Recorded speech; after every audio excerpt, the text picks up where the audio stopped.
Hello and welcome to Drunk Game Retellings. As always, I'm your host, Jack. Now, I wanted to kind of go through this really quickly because this was kind of an issue you may be wondering.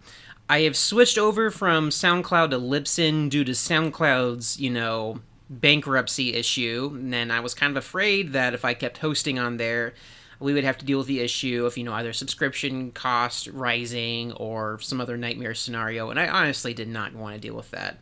So for right now, you are listening to the all brand new hosting thanks to Libsyn.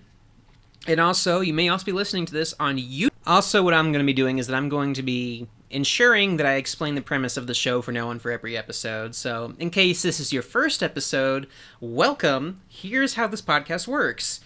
I'm going to have a guest on here explain a video game plot and maybe some gameplay aspects while they're drunk. And then afterwards, they're going to be joining me either tipsy or drunk, which I call either tipsy talk or drunk discussion, whichever our situation may be. And we talk about our experiences with said game. Now, to go into what our episode is about today, I want to introduce my good friend of mine, Carrie, who is actually going to talk about two games, but it's part of a franchise you may know. She's going to talk about the Portal games. So without further ado, take it away, Carrie. Hi, I am Carrie, and this is a drunk game retelling of Portal 2. Except, if you haven't played Portal 1, this is not going to make a whole lot of sense to you. So, I'm going to do a very fast summary of Portal 1 before I start. Also, I took notes, so if this sounds surprisingly coherent, that's why. So Portal 1, released in 2007 by Valve Software as part of the Orange Box. It was not supposed to be a game in its own right to start out. It's actually a Half-Life spinoff. But it was so wildly successful that they made it its own game. Yay.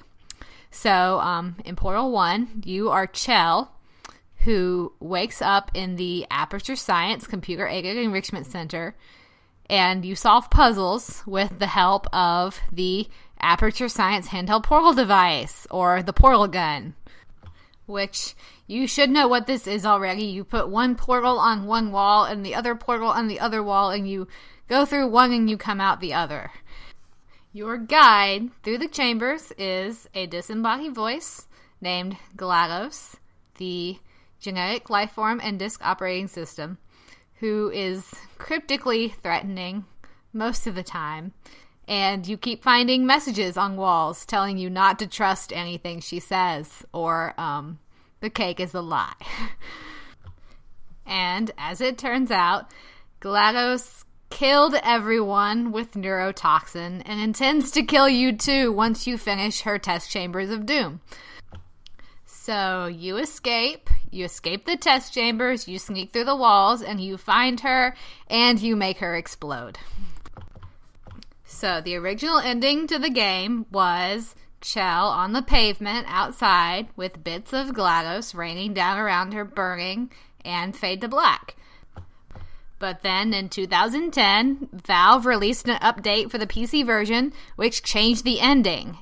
And so earlier in the game, GLaDOS mentions that she's sending the party escort bot to escort you to your party, where your cake is. Yeah. So in the new ending, while you're half-conscious outside on the pavement, the party escort bot drags you back inside Aperture Science, which, of course, is a setup for a sequel.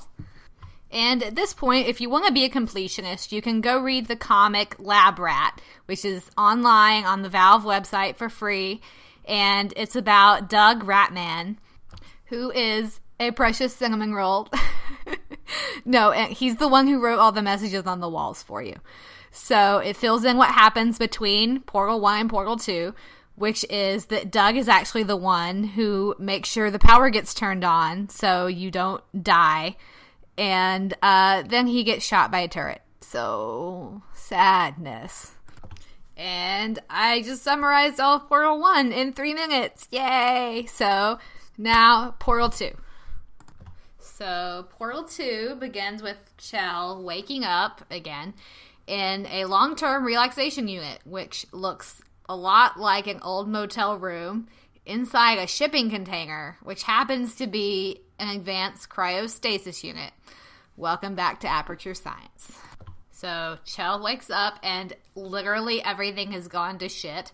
The timer is completely broken, so we don't even know how long we've been in there. Everything is, like, old and decaying. And the place is finally, like, self-destructing. So, bad. And then Wheatley knocks on your door. Oh, Wheatley. He is like a spherical robot with one giant blue eye and the voice of Stephen Merchant, the British comedian. So he's like a British, limbless, even stupider Mike Wazowski. And so he's trying to escape the facility and needs a human to help him do it, someone with hands. And apparently you're the only living human left. And then he almost kills you by steering your room through a concrete wall. So anyway, you're finding your way through the ruined enrichment center and everything's overgrown and there are puddles. And conveniently, Doug Ratman found time to draw a giant mural summarizing the entire last game, in case you forgot. And, we don't actually know if Chell, the character, remembers anything because she never speaks. She is a mute protagonist. It's suggested multiple times that she may or may not have brain damage. But the writers have said she can speak. She is not actually mute. She's just so pissed off at all of the robots that she just doesn't give any of them the time of day. She just doesn't give them the satisfaction of a response. Seriously. And then you accidentally reboot GLaDOS, who was not entirely destroyed, apparently. And she is not happy to see you. After you murdered her that one time. And so she immediately sends you right back down to the test chambers and starts rebuilding the facility. So we're right back where we started.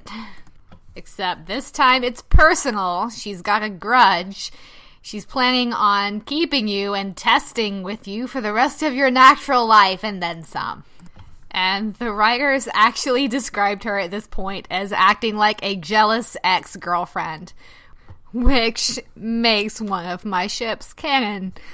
Anyway, so before I forget, all the props forever, all the love to Ellen McLean, the voice actress for GLaDOS, who is a wonderful, wonderful woman.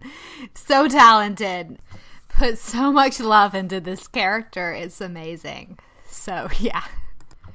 So, you're going through the test chambers, and Wheatley shows up again, and he's working on breaking you out behind the scenes, which eventually he does, and you have to run away from GLaDOS literally trying to crush you between the walls to keep you from escaping.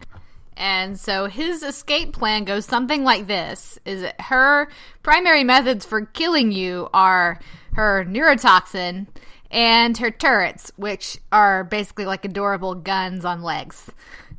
So the plan is to take out both of those before you face her again to try to escape the facility.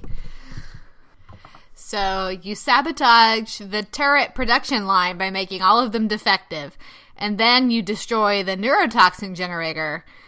And by the way, the answer to why do we even have one of those is literally, it's in the Lab Rat comic, is to perform the Schrodinger's cat experiment in real life. Yeah. So anyway, you get back to GLaDOS' chamber and you force a core transfer, meaning you literally plug Wheatley into the mainframe and you swap him in as the system AI. So, everything's awesome. You took her out. Your pal Wheatley is in charge and he's going to get you out. And then he starts laughing maniacally and talking about testing. Oh, shit. It turns out it's something like hard-coded in the mainframe at Aperture that makes all the AIs crazy. And that's exactly when GLaDOS figures out exactly who Wheatley is. It turns out, back when she was first created and she was trying to murder everyone, and they were trying to stop her from murdering everyone, they were creating personality cores, which are like little mini AIs. We actually saw them first in the first game. They were meant to distract her as much as possible. And Wheatley is the intelligence dampening sphere. Meaning his entire purpose is to be stupid and have bad ideas. Great. And Wheatley, understandably, doesn't really want to hear about this. And he disassembles GLaDOS, puts her core on a potato battery, and shoves you both down an elevator shaft. So it's lucky you have those long fall boots that absorb all your falls, but you still fall like 5,000 meters into a pit. And then you wake up and a bird is stealing GLaDOS, or potatoes. And so it turns out far under the modern day Enrichment Center is the older Enrichment Center, which was sealed off years and years and years ago. And this is back in like the 50s, 60s, in the time of Aperture Science founder Cave Johnson, with the voice of J.K. Simmons, my inappropriate older man crush. And so this is back when Aperture was recruiting astronauts, war heroes, and Olympians to test their brand new quantum tunneling device. And also the gels, which are like color goo that have different like physics effects, obviously, because this is a physics-based puzzle game. And so the repulsion gel is blue and makes you bouncy, and propulsion gel is orange and like reduces friction so you go fast. And conversion gel is white and makes portal surfaces, which we'll come back to that later. And so Cave Johnson and his lovely assistant Carolyn make hundreds of pre-recorded messages for all these test chambers. Which, we're going to come back to that later. But anyway, by this, like the 60s, people were noticing that all these war heroes and Olympians were going missing because they were dead. And so Aperture was bankrupt and getting investigated by the government. Which is around the time that you find GLaDOS, you know, in a bird nest, still a potato. And she tells you that Wheatley is literally going to blow up the entire facility if she doesn't get back in her body. And she makes you a deal that if you help her, she will let you go. Which, GLaDOS is a lying liar who lies. So why should you believe her? But you really don't have a choice. So you stick her on the end of your portal gun and off you go. And then the next recording you find, GLaDOS hears Carolyn's voice, starts copying her word for word, and then promptly has a breakdown. So, yeah. And then we get to the 80s, when Cave apparently buys $7 million worth of moon rocks, grinds them up to make conversion gel, because apparently the best portal conductor is the lunar surface. And even though Cave has been running a science company for at least 40 or 50 years, he's learned nothing about lab safety because he breathes a bunch of it in. And this is an actual science fact. Moon dust is a lot like asbestos because there's no friction on the lunar surface. It has microscopic sharp edges that cut up the inside of your lungs. So Cave is dying horribly, which, you know, karma. And so he immediately sets his engineers working on artificial intelligence so he can put his brain in a computer and he can live forever. And his final dying wish is that if he doesn't live to see it completed, he wants his faithful assistant Carolyn to be the one to get it, even if she doesn't want it. So anyway, if you didn't get it by this point, they put Carolyn in the computer and she becomes GLaDOS, loses her memory, but apparently remembered how much she hates all those engineers for basically killing her, and then kills them all right back. And then she picks right back up doing what she loves most, which is capital S, science. Which is basically what she spent her entire life doing, keeping Aperture Science running single-handedly. Which she loved Cave Johnson enough to basically hide all the dead bodies for him. And I just have a lot of feelings about Carolyn, okay? So anyway, Chell and GLaDOS make it back up to the modern day enrichment center to find Wheatley mashing cubes and turrets together and trying to make them walk onto buttons, which is not working. And then, after it turns out he's literally too dumb to kill, he throws you right back into testing, which are actually GLaDOS' old tests crossed with Wheatley's stupid, so they're actually about 200% more deadly than the old ones. So it turns out there's a compulsive need to test hardwired into the main AI system, which literally drives them crazy if they don't do it, so they keep running the enrichment center forever. Which GLaDOS loves science on its own merit, so it didn't really matter, but Wheatley is just getting more and more crazy. So every time you finish a test, he's getting positive feedback, which I'm not even gonna lie about it. He's making some pretty sexual noises, okay? So eventually he just decides to kill you outright, which is literally called the part where he kills you. Which, of course, you escape. You have some heart-to-heart time with GLaDOS about finding a conscience, and then you find the corrupted cores, which are kind of like AIs that are totally focused on one thing. And it's all these cores were designed to distract GLaDOS way back in the day, but these are the guys that didn't make the cut. So, the boss battle in the first game was all about, taking these cores off of GLaDOS. But then this is, the opposite of that, where you have to put the cores onto Wheatley to make him corrupted enough to force another core transfer like you did before. And, of course, he fixed the neurotoxin generator, so you're on a time limit or you're gonna die. So you've got 3 cores. You got Space Core, who is all about space and space.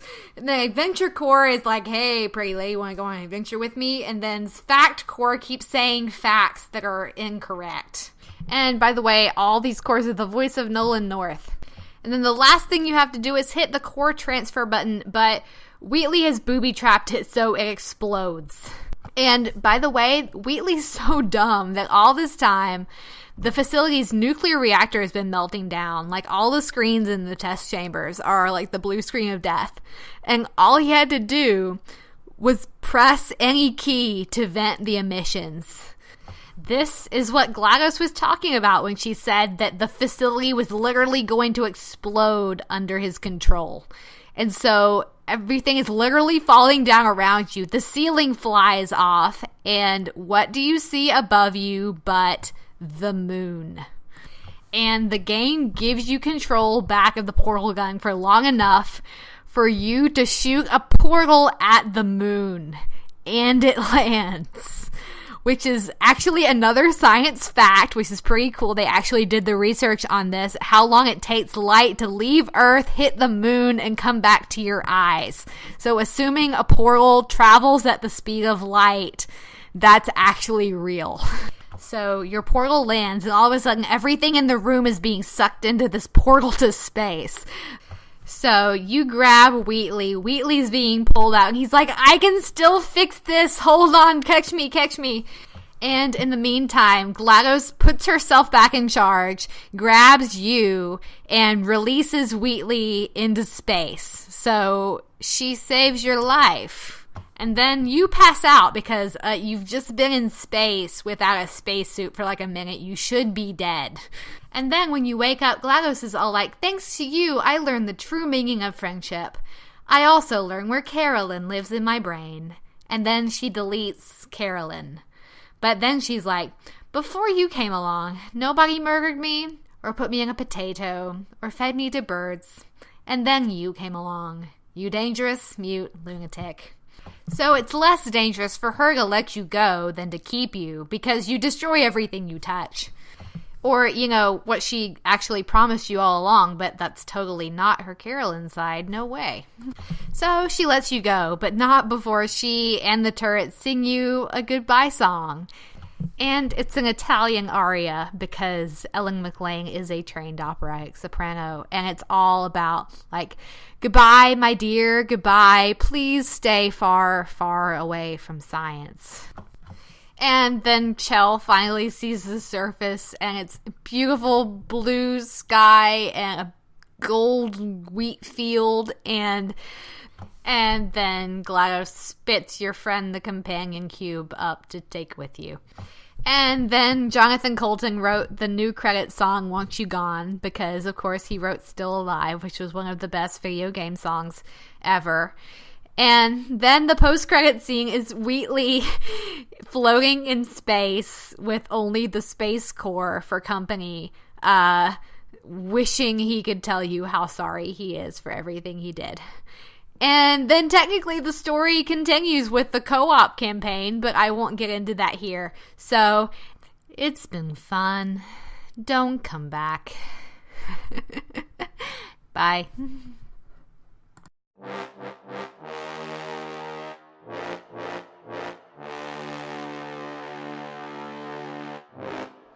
And welcome back. Welcome back to Tipsy/Drunk Discussion, whatever you may call it, but we have a special guest here live. My friend Carrie, you just listened to, is here to talk to me about the Portal games. Yay! Hi. Hey Carrie, how's it going? Good. We are here live. This has never been done before on this podcast. Never been done. I don't think it's been done ever before. Any podcast you hear, they say it's live. They are liars. You heard it first. If you go anywhere on Nerdist.com, they are all frauds. Call it fraud.com. We're not frauds here. We are most definitely live. We're indie. The indie's good, which we support indie small devs you haven't heard of, like Valve. I don't know if you've heard about Valve, but we have. So we're cool. And us cool people are going to discuss this very special franchise to both of us and to maybe you as well if you've heard of it, which I doubt it. But it's a game called Portal and Portal 2. So Carrie, we've just heard you talk about it, but yes. What is your experience with Portal? How did you first encounter Portal? Well, that's kind of a funny story because, if you didn't know, Jack and I went to high school together. The same high school. That's right. We were high school friends, and right before we graduated, which was do you want to actually say when we graduated? We graduated in 20XX when Mega Man shows up to defend the world. So that's a bit of history for you kids. I guess I'm about to kind of give it away with this story, but I was working on a high school final video project with a mutual friend of ours, mm-hmm. and because we're nerds, it was like we were supposed to be doing like The Importance of Being Earnest by Oscar Wilde, but we decided to make it like Doctor Who and Companion go to The Importance of Being Earnest by Oscar Wilde. Yeah, so it was at our mutual friend's house, and she was like, have you ever played Portal? And I had not. I had Steam on my MacBook with Portal. That was at the time when Portal was a free download when you got Steam for Mac. But I had not played it, and she walked me through the first bit, and she created a monster because I played Portal. I bought an Xbox 360 that summer and played Portal 2. And yeah, so that was a thing.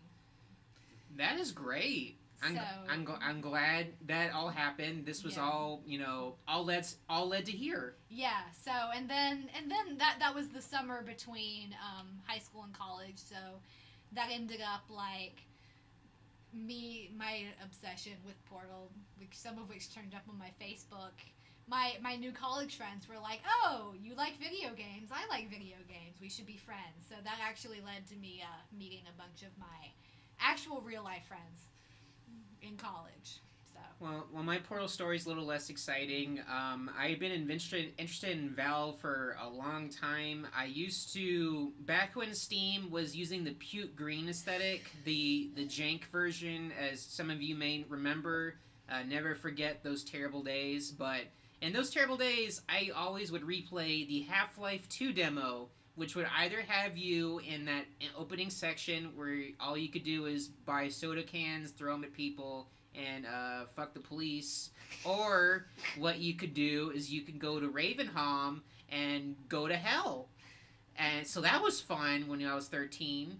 But years later, a very special thing happened. The Orange Box had finally come out. Yep. And I've been waiting for that for years. And one of the things I was excited for was that I had watched a trailer for what would become Portal. I think they did announce it had like the Portal title, but you didn't know much about it. Yeah. Like, do you remember the initial trailer, Portal? I do. It was actually, I mean, now I know now. Like when Portal 1, when the Orange Box came out, like I was aware of it. Like I'm pretty sure everyone was aware of it, mostly because of Still Alive, the song. Oh yeah. And I'm pretty sure the entire internet knew about it just because of that song. And which is funny because like all my favorite games, I tend to have learned about them initially because of the music. Like music nerd. But so I was definitely aware of it. And the ironic thing now was like I was kind of like scared of like robots and artificial intelligence and that kind of stuff. Like, don't trust anything if you don't know where it keeps its brain. That's true. Harry Potter stuff reference. But I was actually quite scared of that. But I did know about Still Alive because everyone knew Still Alive. Everyone everywhere. And then it was like, oh, there's like Portal 2. There's even more music, and it's amazing. Mm-hmm. And so that was probably a big part of why I was so excited about it. So would you say that Portal cured your fear of artificial intelligence? Which I was about to say, it's like, that's extremely ironic now. You heard it here. Portal cures fear of robots. So put that down on the box cover of Valve when you eventually. This is a note. You need to re-release this Orange Box on PS4, Xbox One, Wii U, wherever, NX. Put that on the thing. Cures fear of robots. Stamp it from Drunk Game Retellings. We'll have it. We'll even have Carrie's name multiple times, so you'll know who said it. I don't know so much about Cure's fear of robots because, like, knowing, like, being like Portal definitely like if we ever get artificial intelligence, we should not do that. We should not go about it the Aperture Science way. But we should definitely I don't know about curing fear of robots being the exact. Well, it certainly, you're right. We should definitely go about the Black Mesa way. Oh dear Lord. well, this open up, make portals. Where would it go? Black Mesa. I can't. Being an Aperture Science enthusiast, I can't I cannot endorse. I think we got to talk about the game now. Yes. We got our introductions done. We know where we came from, which is important in life. But let's talk about your feelings about the game. What do you love about? Do you want to start with Portal, just the original, or do you want to do both? Probably both, because Portal 2 was really kind of the one I got into, which the saying we're getting off of where we started, but I was reflecting recently on like gateway fandoms. Yeah. Like fandoms that kind of change how you think about things. And I definitely think Portal 2 was on made that list for me. Because like underneath like all the humor and the silly sciencey stuff is like some actual real points about like scientific ethics and like artificial intelligence, like free will, that these are like actual topical issues that we may be seeing at some point in our lifetimes. Right. Which is, which is interesting. And like I guess I'm just gonna like give my my personal list of gateway fandoms. Things like because like the fandom, probably my primary fandom before Portal 2 was Wicked, the musical. Right. Musical and the book. Both of which are excellent, which is about like, which is also a thing that has underneath, like, you know, the pop culture aspect, has a lot of topical, political, moral issues. Right. And also probably my gateway into empathy for female antagonists, which is like, you know, it's like, you know, Elphaba started out with that. I, you know, kind of had a thing, and now, you know, my GLaDOS being like my favorite, right, ever. So, you know, that's probably a thing. You know, that probably like you probably like, I don't know if you like hit a point in adulthood where it's like I empathize with the villain. I understand the antagonist. I understand where they're coming from. I think that makes a good, not just a good villain, but a great character. Yeah. When you just understand where they came from, their motivations, especially for like an artificial intelligence like GLaDOS. Yeah, no, and the great thing about Portal 2 that I'm not sure everyone really like got, but I mean, it's like my favorite thing is that we get like her backstory. Yeah, we get you know, she actually becomes a fleshed out character. Yeah, and she has, you know, actually a very interesting backstory. Yeah, it's more than just like the kind of the Hal kind of story. We got more so with the first one. It's like, it's an artificial intelligence is scary. It's like, no, this actually, like, we actually have like, it's like there's stuff in the background, in the, you know, stuff that in the history of this universe, in the history of this world that led to this. Yeah. Which I kind of have a lot. I have a lot of feelings about Portal. If you haven't guessed already. What you can't see, folks, is that I'm looking at Carrie's official note documents titled feels.txt. And there's a lot of stuff here. Miles, a gigantic Evernote document, or, you know, just whatever I managed to put down, because I've been having feels about this for quite some time. Hi, Tumblr. Hi, friends on Tumblr. I'm definitely gonna like send my Tumblr friends. Oh, nice. So, I guess as far as something I personally think is great is that this game actually introduced my love of kind of shorter games, at least with the original. The original Portal, something that was initially like a controversial thing, was that the original Portal was not actually that long. No, it was like, I don't know, I can't remember if I went into this on my other bit, but it was not intended. It was basically like a test. It was a test. Yeah, it was a test. They it was a thing that Valve got from like some developer, like game development students. Yeah, and they kind of turned it. It was like, we need something else to go in the orange box. Let's come up with another corner of the Half-Life universe and use this game concept as a basis. And then it turned out to be more popular than anything else in the orange box, which is kind of ironic. Yeah, even like Portal 2 itself, it is like, it was, I think, for most people they said it was like 8 hours long. I got like, no, it's shorter than most at least AAA games of that time, but it's like, for what it is, I think what I like about it is that it's long enough. That's something that I've kind of learned, is that not every game needs to be 100 hours long. I think that's becoming more clear now that we're getting games that constantly want you to come back, or they have everything's an open world and it's like 100 hours long. No, but Portal 2 is actually it's like a 3-act. It's like, it's actually very well structured. Yeah, it's like, I think what this kind of made me respect is that sometimes a game that's shorter has more like craft to it. As far as by craft, I mean it's like more polished. When you don't have such a large thing to deal with, you can actually kind of more curate the experience you can really receive from it.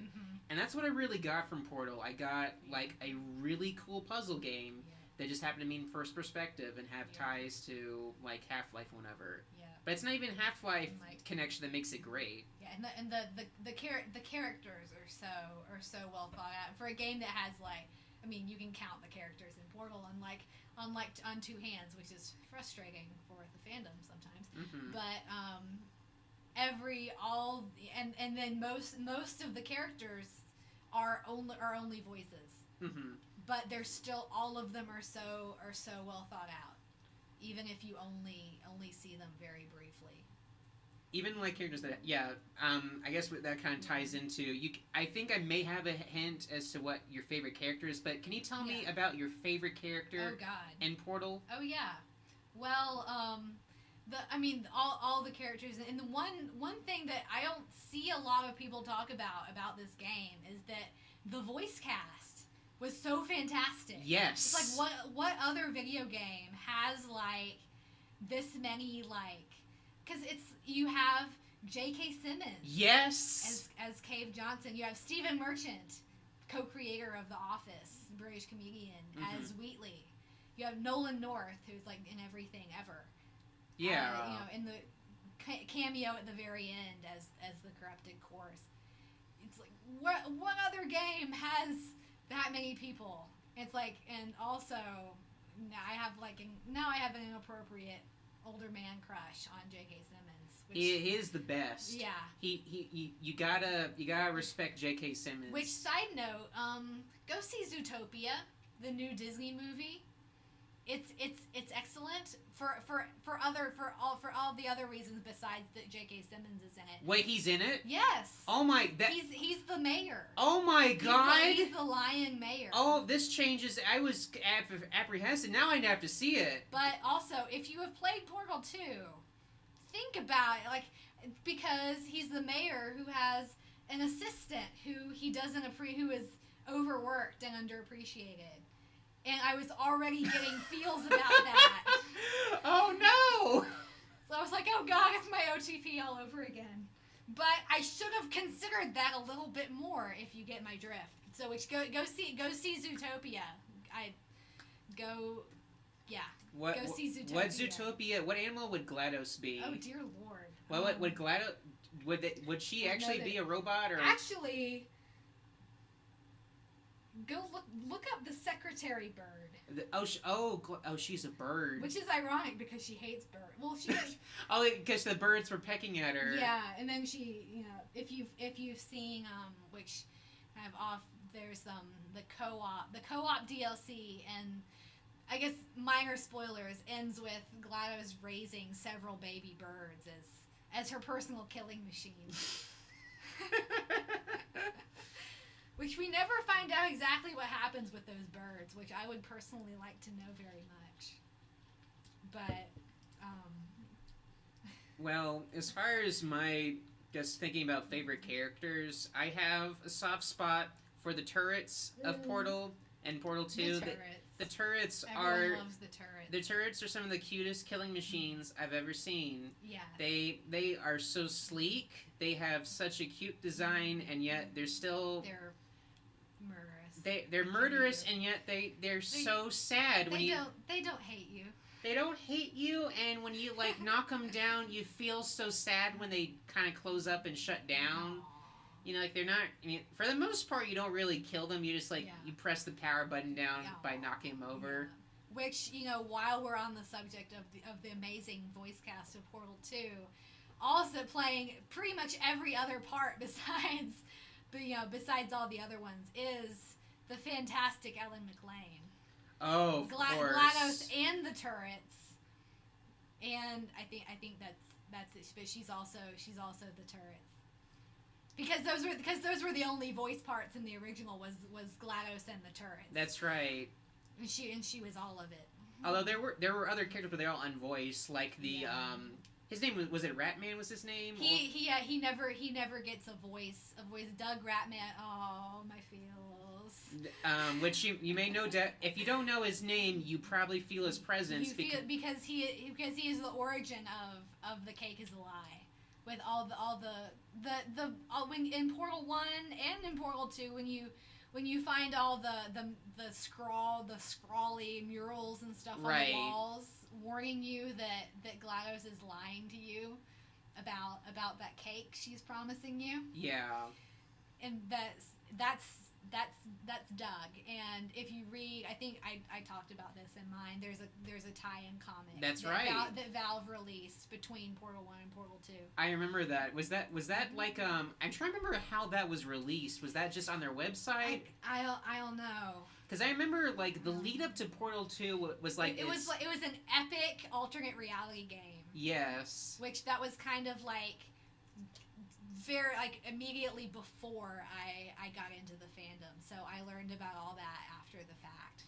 I didn't really, and that was like the first time I really got to experience like an ARG. I love ARGs. It's like the only other one that I hear is as epic in scale or larger as the Frog Fractions 2 ARG. Mm-hmm. Yeah. But as far as for personal experience, the Portal 2 one was great. Yeah. And I think, didn't the ARG cause it to be Portal 2 be released like a week early? Yeah, it was like you had to like it was like in two parts. The first part of the ARG was they updated Portal 1. They released an update to Portal 1 where you had to go find all the radios. Yeah. And like running the sound files and the radios. It's like the thing where if you run the sound file, it creates an image. Yes. And it was like unlocking different stuff. Mm-hmm. It's on the wiki. Go look it up on the wiki.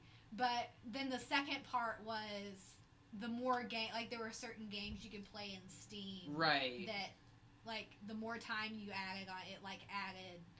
It was something about potatoes. Yeah, it was potato related because of a very hidden like joke to something no one could get until they played Portal 2. Until the game came out. Until Portal 2. When potatoes and lemons became the new Portal 2 in joke. But then enough people played the ARG that Portal 2 came out like a week early, which I think it released on. I think it was April 17th, 2011. April 17th, 2011. It was that long ago. Yeah. Oh gosh. Oh wow. I feel old. Which and I looking back on dates and stuff for my research for this made me realize that the Orange Box came out in 2007. Yes, which means next year is the 10-year anniversary of the Orange Box. And there still hasn't been a Half-Life 2 Episode 3 released yet. What a funny joke there, Gabe Newell. Oh dear Lord. And not even that, but at least, I mean, there's still Portal stuff that will be coming as far as... We've still got Portal, which, amazingly, we got kind of a new Portal game in LEGO Dimensions, which came out last fall, which was fantastic. If you haven't played that, go play it. It is worth the money. I know it's expensive, but it's worth the money. At least get the Portal stuff. Get the Portal pack. You don't have. It's awesome. They brought back all the original cast. They got it's all Valve. They used all the resources from Valve. It is a fantastic little addition to the universe. And now we're getting. It's brand new. They just kind of announced this. Valve is working with HTC on the Vive. Yeah, I think that's what it's called. They already have a demo, which I would kill to see. I've never used the virtual reality stuff, but I would basically kill to see. But and I think they're even gonna do another one. I think so. I think there's gonna be something else. They've announced like more Portal VR stuff, from what I hear, which is awesome. That is great. We've talked about characters, but as far as the actual like gameplay experience of kind of going through Portal, can you talk about kind of your impressions of like kind of going through both games? The actual shooting the portals. Now you're thinking with portals. I am, and I'm talking about them too. Yep. I think we were just talking about this kind of one thing, which I am actually not very good at games. That's okay. I am bad at game. But one good thing, which is why I end up playing Portal over and over and over, is that the actual gameplay, once you master the mechanics of Portals, you're kind of okay for the rest of the game. Yeah.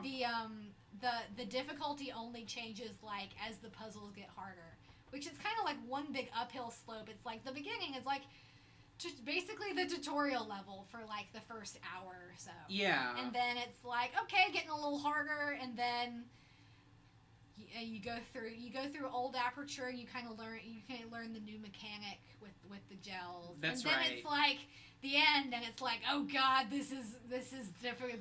This is breaking my brain. And then it's like, oh, we're at the end. Okay, awesome. But there's still some of the puzzles at the very end. The Wheatley puzzles are like, I still sometimes end up sitting there like, oh god, I don't remember how to solve this. So yeah, no, it's a great, and one thing I appreciate about Portal as a series is that like nothing's shooting at you except the turrets. Except the turrets, but you don't shoot back. Yeah, You no. know, I mean, all you can shoot at portals. You have to come up with creative ways to solve your problems. I think that is what I really like. Like, even it uses the same engine as like all the other. It's funny, like in the orange box, Yeah, it's on the Source engine. They're on the Source engine, made kind of for all of their Valve shoot 'em up games. Included in that is Half-Life 2, Episode 1, and Episode 2, and Team Fortress 2, which is also fantastic. Which most of the Valve games are really great, but what's interesting is that in that package, like Portal's the only one where, despite having like the Portal gun, it's not lethal. Yeah. Yeah, all you use it for is just to experiment with physics. Which is funny because the orange box, Portal 1 is actually rated has a higher game rating than Portal 2 because they forgot to take out the blood from the Half-Life engine. Yeah. And Portal 2 they took it out, so it actually gets a lower rating just because of blood. Which is honestly fine. Like, it's a whole different... Despite having that connection to Half-Life, it's really its own beast in the sense of... No, admission, I have never played Half-Life. I only know enough about the plot to understand what's relevant to Portal. Which is honestly fine. Like, it's like one of many... There are a lot of really great games, and to be real, I think Portal's better than Half-Life 2. Oh, so controversial statement. Yeah. That's no, and there are some like actual like in Portal 2 you can there's a secret like a bonus section there's like a secret door and you can go find the Borealis. Yeah. From Half-Life. There's a couple of like there's like an award like there's like a case in old Aperture where you can go look, and Aperture got a certificate for #2 science company in America, like 1960 whatever. It's like it's like #1 was Black Mesa, but it doesn't specifically say that. Well, I mean, you would only know that if you know about. Yeah, only if you. It's like a very tongue-in-cheek type of thing. Yeah. That and with Still Alive, like and then if we had the Black Mesa reference and Still Alive. I think they also had Black Mesa reference like in the neat thing about Portal is that you would see glimpses of like boardrooms where you would have, and I think one of them was like it had a graph. Yeah, there was like a PowerPoint running in one of the boardrooms, and it's like something. There's Black. Yeah, it's like here's Black Mesa's like the abandoned boardrooms because everyone's dead. Yeah. Which it's funny, like the official canon explanation for why did no one go looking for these this entire facility of people that went missing, because they're all dead in Portal 1. The official canon explanation is because what happens in Half-Life when they open the portal to the alien dimension, right? Whatever, is that happens in the same week. Wah, wah. It's like timeline wise, like that's the official timeline. It happens within the same week or so. So everyone was too busy with the aliens to go look for a couple thousand people going missing in Upper Michigan. That's the lesson here. They are always #2, even in people displacement and death. That's a sad fact. Get the tiniest violin for Aperture Science. Tiny violin. Everything's always the tiny violin. Always the tiny violin. I'm sure it'll be really funny if Half-Life 3 ever gets made, and then if that ever gets made and they have like a larger robot than GLaDOS. They stole artificial intelligence, and Yeah. they made an even worse robot. I always remembered like the initial year after like the Orange Box, and there were always those like the fake rumors back when people thought, oh, Half-Life 3 comes out in a few years, right? Oh, dear Lord. Like, remember those years? But I remember all those talk about, like, oh, they'll eventually do the Portal and Half-Life crossover when you'll have Episode 3, you'll go to some facility, and then you'll hear, like, oh, hello, and it'll be GLaDOS. You'll see... Well, they've actually, they've done, like, a couple of crossovers with different Steam games. They've done GLaDOS in a couple of different Steam games. They've done GLaDOS... Which, by all means... Give Ellen McLean more work because she's fantastic. And then of course there's like I've met her twice. Really? She's actually a fantastic human being. That is good to hear. She's a very nice person.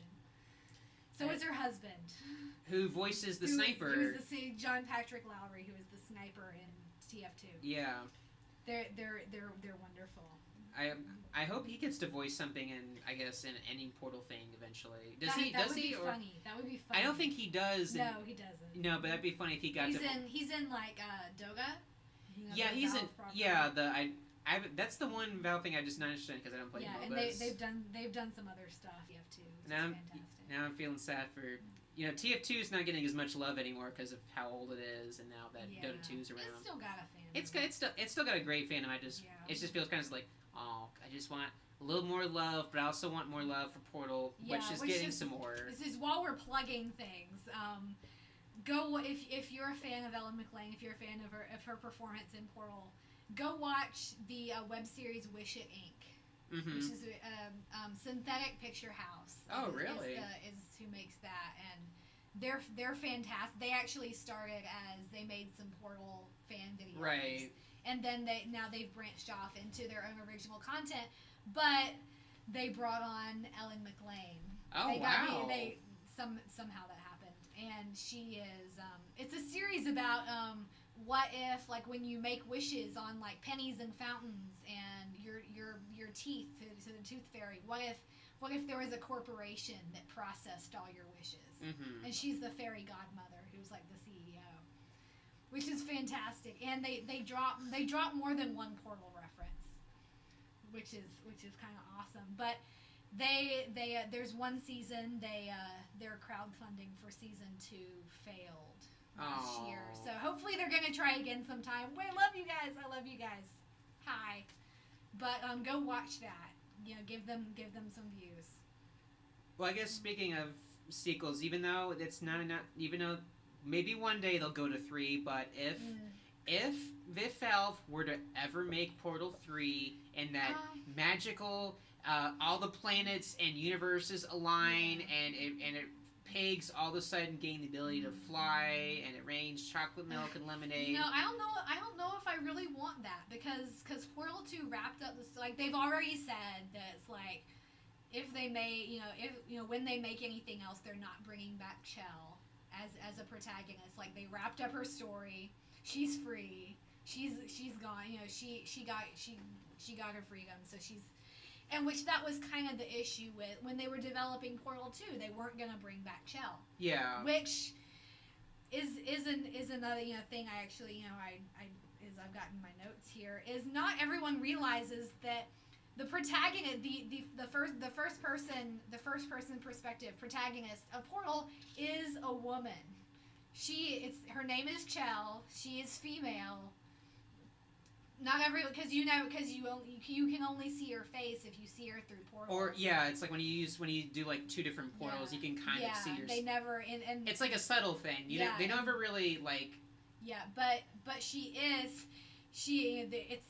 a game with a woman protagonist who is absolutely not sexualized in any way whatsoever, and then to have a female protagonist go against a very well written, well fleshed out female antagonist is almost unheard of in video games. Yeah, really. It's kind of fantastic, and to have And I mean, GLaDOS as a character, how like scary and intimidating she is has absolutely nothing to do with her being a woman. Yeah. But her backstory does. Exactly. Yeah, it does. We're just gonna go all out spoilers here. We already talked about we did that. We all the previous podcasts we have gone full blown spoilers. Yeah. Go nuts. Yeah. So GLaDOS's backstory as Carolyn, as Cave Johnson's PA, has everything to do with women in STEM fields. Yes. You know, definitely like back in like the 60s, 70s, 80s, even in the present day, Mm-hmm. we're still having issues with women representation in STEM fields, and you know that has everything to do with oh god, Cave and Carolyn, my OTP, Mm-hmm. but Cave Johnson. Oh, where do you start about Cave Johnson? Cave is, as great as it is to like listen to him because it's J.K. Simmons. Yes, okay. Cave is not the best person. Yeah. No, I mean he, as wonderful as a character as Cave Johnson is, like, why did he even get into science in the first place? Because he's basically just like, I want this thing to exist. Go create it, and somehow Aperture Science manages to make, even if it violates every law of science ever, they manage to make it happen. Yeah. And Cave basically bequeaths his entire company to his female PA, who we can infer was basically running the company all this time. Pretty much. Because Cave definitely wasn't. He doesn't know anything. She was probably basically, she was the right hand. She was basically running the company. But, we don't know if she actually had any science education, because that really didn't happen for women at the time. But she gave her entire life to this company. And Cave, whatever their actual relationship was, because we don't get any of that in actual canon, sadly. We only get like that slight. But he cared. He gave his entire company to her, and she ostensibly ran the company for about. I mean, the timeline works out. She had to have been CEO of Aperture Science for about a decade. Is how the timeline works. Yeah. Out. Because Cave dies in like sometime in the 80s. Because of the moon rocks. Yeah, because of the moon rocks. And the Portal 1, I mean, when GLaDOS takes over murders everyone, takes over the facility, is sometime in the early 2000s, according to Valve. So, and wonder, we don't know how long it took them, how, the actual, how it times out between uploading Carolyn to GLaDOS, how long it took them to, like, iron out all the stuff with the cores, trying to keep her from murdering everyone. But, she ran that company for like 50 years. She gave everything to Aperture Science, which gives me a lot. I have a lot of feelings about that. but yeah. So just how, I mean, Portal, as the main conflict of Portal and Portal 2 as a game, as a story, is the conflict between two women. Yes. Is the mostly antagonistic relationship between two women, which is fantastic, which is awesome. And the main conflicts of all the games is all the men. All the men ruin everything with their egos. Yes. Cave Johnson with his science at any cost, at any cost, including sacrificing his PA, literally to science. which didn't go over so well. Nope. And Chell is the as the protagonist. The Portal ends up. However, we don't actually know how she ended up in Aperture Science in canon, but she's trapped in the same system. Both Chell and GLaDOS are prisoners of the exact same system. Yes. And so this has a lot. This is where like science, like ethics and science comes in. It's like, obviously in the real world we have ethics in science where I don't think Aperture Science won. Really, no, the world would not take kindly to having the grasshopper men. Yeah, the mantis men.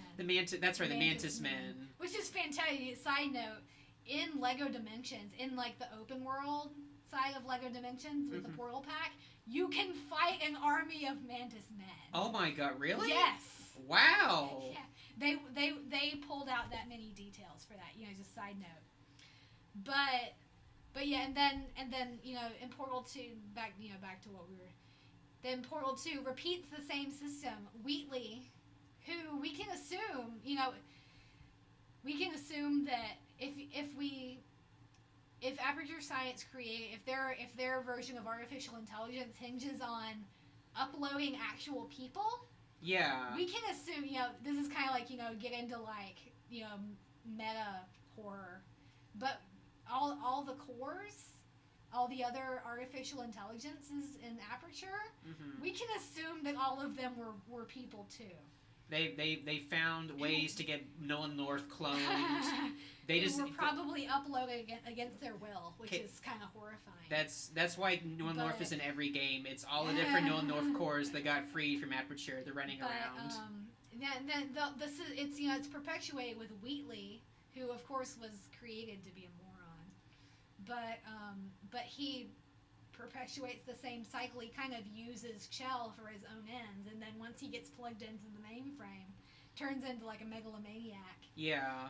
And it's Chell and GLaDOS working together that takes it's the men ruin everything with their egos, and it's the women who have to clean everything up, which is not something that happens in a lot of video games.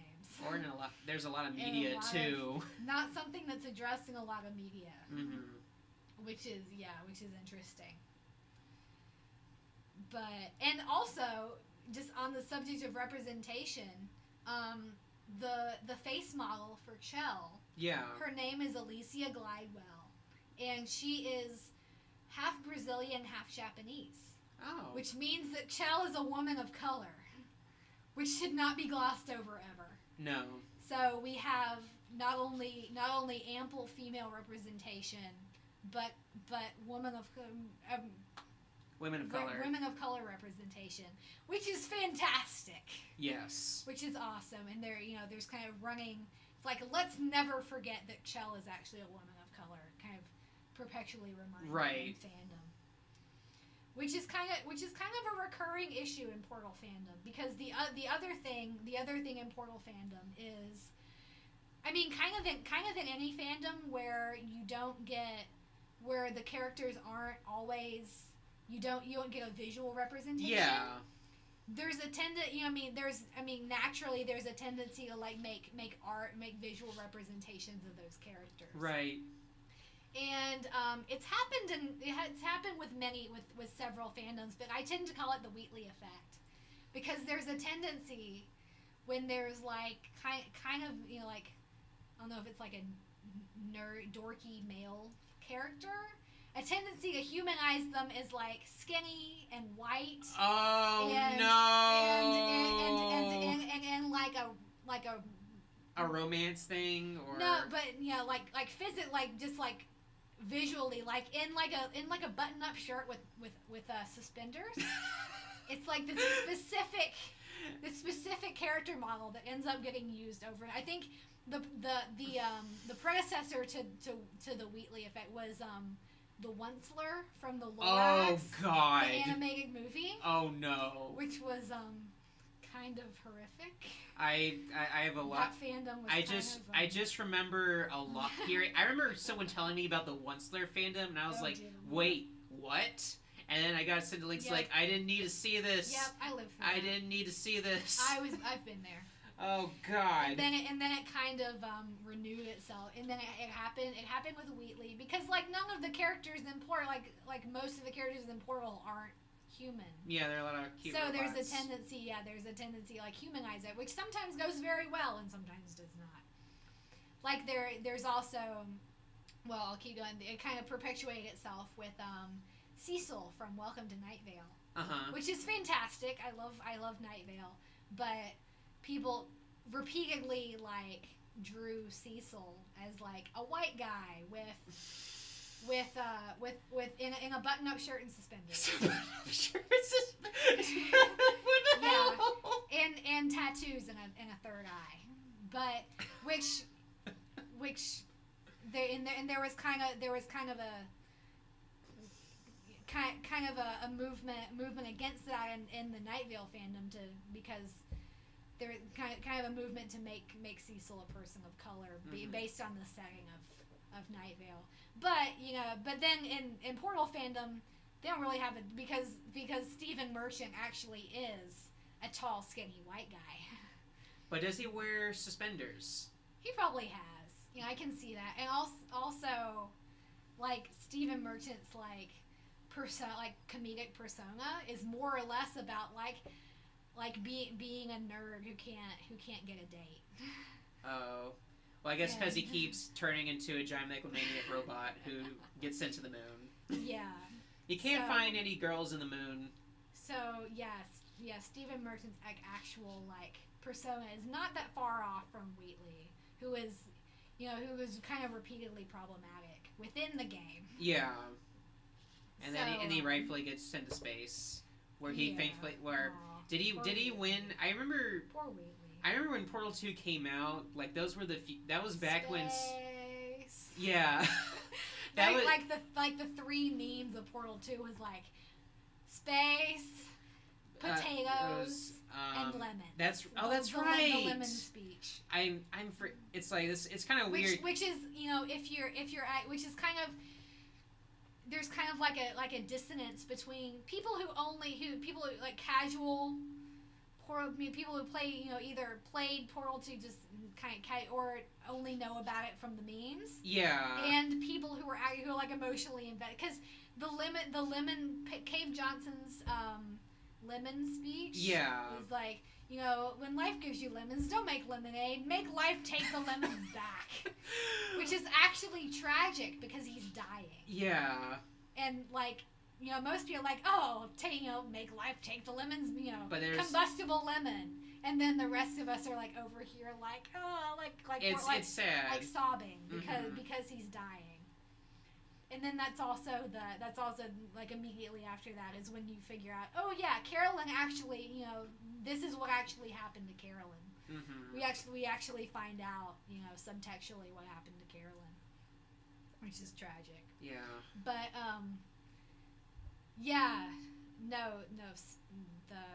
the fandom memes, which is and then it's like Portal 2 made a very concerted effort, not like they made one reference. They made one cake reference in the entire game. I very much was happy that they said, hey, buddy, stop those cake jokes. Like I'm warning you, buddy.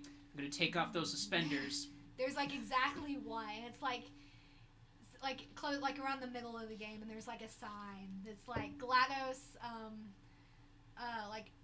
manual show-off and cake dispensary. Yeah, and you walk, and then if you walk in there, you die. You die, and that's the trap. That's the lesson, folks. It's the very obvious trap. Cut down on the memes. Yeah, which the cake is a lie. Which the cake is a lie as a reference is actually pretty serious. It's a very terrifying. It's like, hey, she's trying to murder you. Yeah, that was it's Doug's final message to you, and now trying to save you. Now it's a funny. I've literally seen that on I literally saw an elderly woman on the street in a T-shirt, the cake icon from Portal, and cake. It was like a fitness shirt. Oh my! Like a middle-aged woman wearing a shirt with the cake icon from Portal 1. Yeah. The cake, there was something about the cake is a lie, but it was like fitness motivation. Huh. Like, the cake is a lie, don't eat the cake, work out. That's... It's like, what?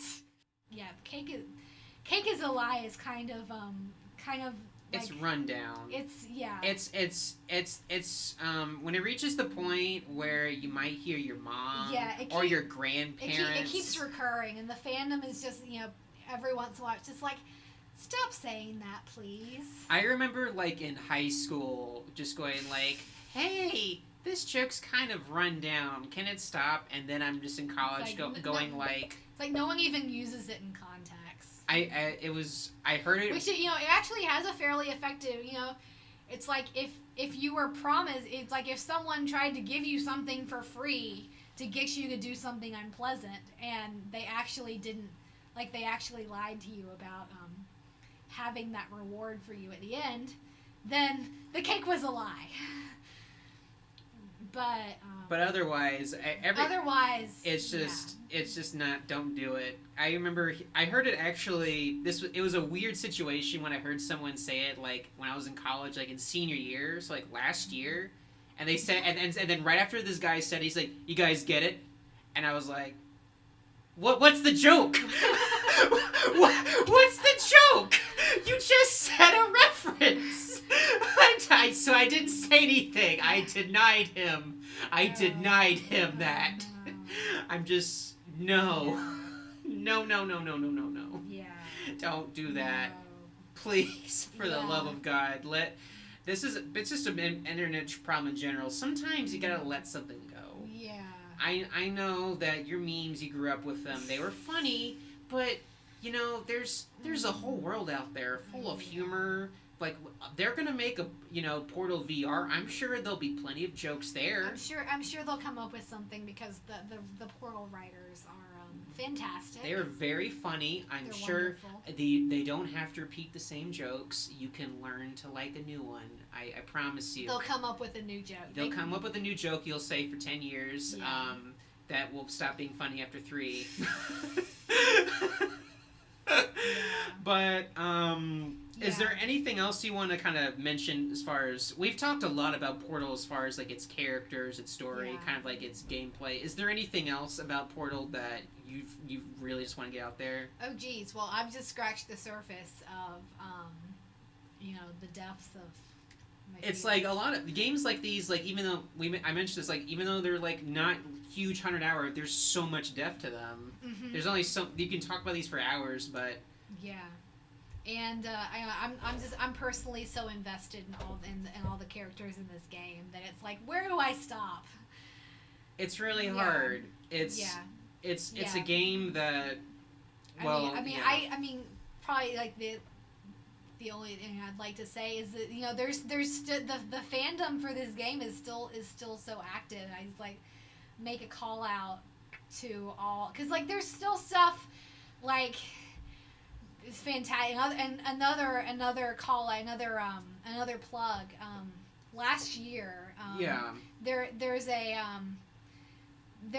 comedy theater troupe out of Vancouver called the Geekenders. Really? And they made Portal 2, the unauthorized musical. Oh. And it is fantastic. That sounds great. It is wonderful. It's like a cover musical where all the songs are covers of other songs. Really? And it's absolutely wonderful. They did complete justice to Portal 2 as a story. And all the people in it are fantastic. I hope they if they ever restage it, I will be coming to Vancouver. I will find a way to get to Vancouver. But shout out to the Geekenders for making. I mean, it's like they used Disney songs. They used the opening song is "Good Morning Aperture" to the tune of "Good Morning Baltimore." And they used that. They used Disney. They used what else did they use? Use like My Fair Lady. They use Book of Mormon. Oh wow!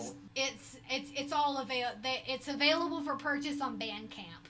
Go check that out. Okay. And they do lots, like, I think their most recent project was they did Jurassic Park, the unauthorized musical. Really? They also do like a lot of burlesque stuff. I think they did a series of Star Wars burlesque. Well, are they going to do Portal Burlesque? Well, you can that kind of works with GLaDOS. You take off the course. I think that's the most in canon way. I think you can do that, but yeah, no, I think the musical. The musical's probably enough. Yeah, but no, and they managed to bring in like. They brought in more of the Half-Life references. Mm-hmm. They really kind of fleshed out the story, and they used the three cores from the end of Portal 2 as more central characters.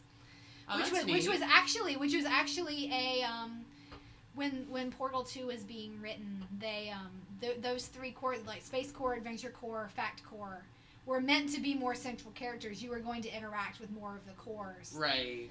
But like there wasn't time, and it was more important to like for the player to like bond with Wheatley. Yeah. To make his betrayal, all the more. And then you get to bond with GLaDOS. Yep. And Cave Johnson. Yep. The ghost of Cave Johnson. Potatoes. But that's right. Potatoes. First, I had some trouble trying to remember like the potato name for her. I was like, potatoes. Was it Glad? I thought from it was Glad-tato. No. Glad-tatos. Yep. But no. If that's about it, I know you've been doing a lot of shout-outs, but are there any shout-outs you'd like to do for yourself? Do you do anything that you want to call attention to, or like personally, like my internet presence? Yeah, if you don't have to, but if there's anything you want to, or anything else as far as shout-outs. I don't know. I don't have that much of an internet presence. My Tumblr is Claire Ironbrook at tumblr.com. CLAREIRONBROOK at tumblr.com. Okay, well, I have kind of a weird Tumblr name. I can also have the link for that up. Just link that. Same username on 8tracks, which is most of my fandom contribution. Same on Archive of Our Own as well. I have exactly one entry on AO3. Hopefully that's gonna get better pretty soon. Okay. But Tumblr. Yeah, I said Tumblr. Yes, you did. You can just link. I can link to anything, stuff. All that stuff. No, and then if you're looking for me and you don't know where I am, you can find me at Hendrix Trog on Twitter, where I will make the funny jokes. At Weeaboo once said I was the most underrated user on Twitter, and I have that in my bio ever since. Shout out Weeaboo, you rule. I'm not sure I follow you on Twitter. I need to do that. I have a very interesting... I've been on Twitter actually since high school, senior year of high school, so I've been on there for a while, which is kind of fun. I don't really Twitter that much, but I keep trying. If you find me, I have currently the spider icon with like a face that's like from Ditto from Pokemon. But other than that, if you ever want to keep track of updates for the show, look up Drunk Game Retell on Twitter. You'll find updates to that. I also post those on my Twitter as well. Of course, as always, you can listen to this on iTunes, you can listen to this on Libsyn, YouTube, and I'll try to get new episodes on SoundCloud, but as I've already mentioned in the introduction, there's a little reasoning why I don't use my main one anymore. But without further ado, this is the end of the show. Thank you so much, Carrie, for being here live. Thank you for having me. And with that, it's time for the music cue.